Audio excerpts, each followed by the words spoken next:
is ready for the new world. She said two things are needed. Only two things. Of course, I'm not talking of the ultimate two things, call and the grace, which Sri Aurobindo speaks about. But Mother says, because not all are so fortunate to have the call for the new creation, for the divine, and have the grace. They are a different category. They have the red carpet, VIP thing. So, but in general, not all are fortunate to, even conceive of divine or believe in the divine. She said two things are needed.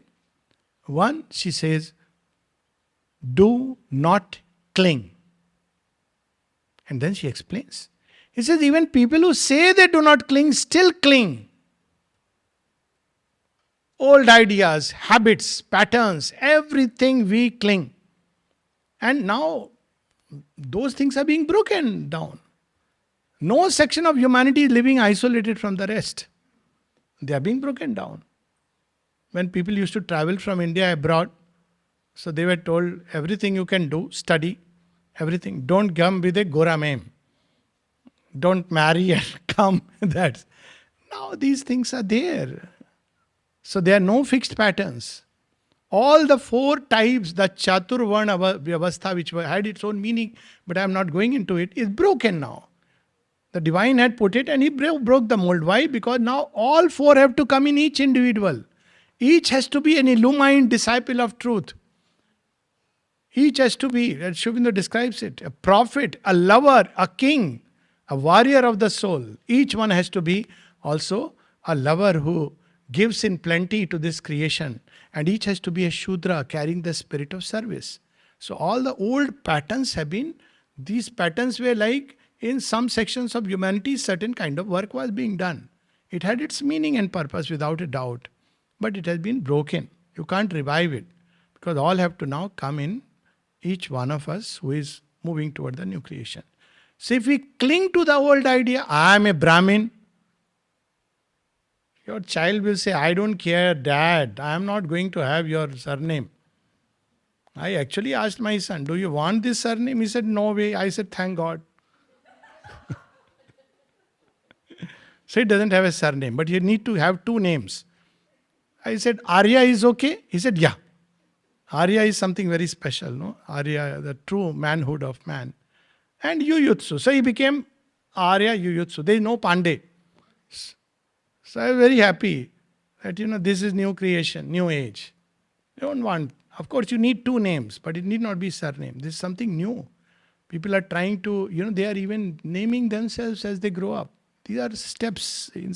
So do not cling to the past, to the old ways. Democracy is an old way, for God's sake. Another shocker. It won't work. Mother says, Sri Aurobindo gives her one of the ball. It's in her inner vision in 60s. And he gives her a ball and says, it is worn out. Can you change it? And she says, I knew it is democracy. It has outlived its purpose. It won't work. It is something else. But that's a different discussion. We'll not go into that. But all the old methods of organizing the world and life are gone. How much ever we may want, it won't come back. And if we try to do it, we'll make a mess of things. Like the story of Daksha and Sati. So, we know that Daksha is a Prajapati. He is one of those beings of the mental world who are given to organize the world. Prajapati. So he is a subtle world being. So he creates order in this world. So his daughter Sati loves Shiva. Now he loves Sati, but Shiva has no order. He is free. He doesn't own even a car. And yet they call him as the, so powerful. He said, what kind of, in my order, the greatest of great must have a Mercedes. They must have a tuxedo. Shiva is moving around with, Mrikshala. What kind of a, how can you say that he is? So she falls in love. They get married. And then he holds a yagya. Yagya was a means to govern. Yagya literally meant everybody comes and gives their best. And then it goes to all. This is a yagya in that sense. So everybody comes and gives their bit, and then it goes to all in the fire of aspiration for a beautiful new creation, outer details notwithstanding. So he invites Sati because he loves her, but he doesn't invite Shiva. Why? Because he's scared of Shiva. Shiva will come, he will spoil everybody. They will see Shiva and get all the wrong ideas. Shiva come. Shiva doesn't come. He tells Sati, cautions her, look here, this sounds fishy. So he goes.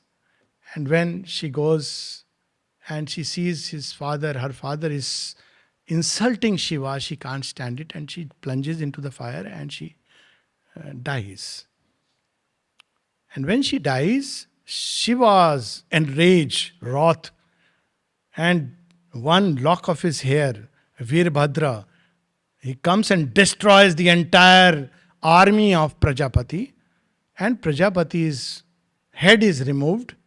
Then everybody requests, so they fix a goat's head. Sri Aurobindo recounts this story in Bande Matram. So what happens with the goat's head? In a big hurry, surgeons are all in a hurry. Oh my God, what's happened, what happened? So Shiva says, okay, put any animal's head, I'll revive him. That head is gone, that ego has to go. So they put a goat's head, but in a hurry, the divine surgeons, gods, okay, not divine surgeons, they fix it the other way around. So when Prajapati moves forward, he thinks he's moving backward. And actually, when he seems to go backward, he's actually moving forward. Paradox. And what about Sati? She comes back. Shiva for a long time carries a body filled with grief till Vishnu cuts the body into pieces and they become the Shakti Peeth. And then Sati is reborn as Parvati, daughter of the mountains. The Navdurga, so I won't. Navdurga is that special. She's born as the energy in matter, divine energy in matter. Shailabala, going through all the stages, Brahmacharini, Chandraghanta to Siddhidatri. That's, I think someone else will take that. So again we see the same thing in the story. You can't revive the form in which the old creation was there. If you try to do it by the form, it won't work out. What you have to revive is the spirit. That's how Sri Aurobindo says. Recover the Aryan spirit, not just in thought, but in life. And he says that we have to break the molds of the past, but we have to safeguard the spirit. If the spirit goes, nothing remains. Break the molds of the past, but the spirit is the springboard towards new molds of the future, which are going to emerge. And who will be ready for that? One is, he says, do not cling because they are gone. Don't try to revive the past forms. Spirit is fine. Past form is that, okay, Veda, this particular mantra to be chanted this way, it has its meaning, okay, fine. But live the Veda inside the heart. Look at creation and discover the divine in every element. That's what Veda is about. From where will flow natural ways of life, love things, because there is the divine element in them. Not because your ego is associated with them. Awaken this inner fire of aspiration and cast everything into it that must go. Break this head full of ego. If you don't do it yourself, somebody will do it. Probably your child, whom you just can't fight. So, do not cling. Second thing she says, thirst for progress. Mankind may not understand divine, maybe a big word. But progress, everybody understands. Progress, we can progress along the same old lines. I have more money, I have car, I have this, or progress vertically. Whatever I have acquired so far in terms of knowledge, in terms of capacities of the heart, head, life, body, can I improve upon it? These capacities, that's one kind of progress. Can I break from the limitations of the human consciousness into uncharted boundaries or beyond boundaries? That is another kind of progress. So progress, thirst for progress.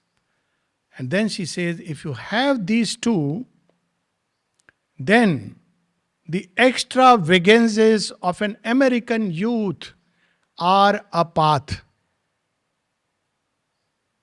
You heard of those people? Bikers, wandering here, there. What kind of people?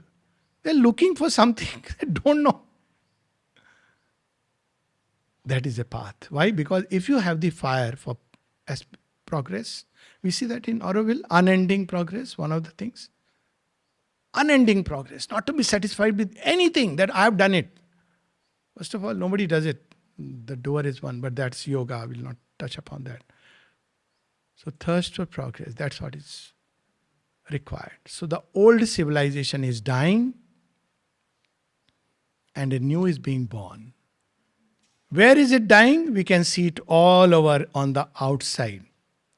Where is the new civilization emerging?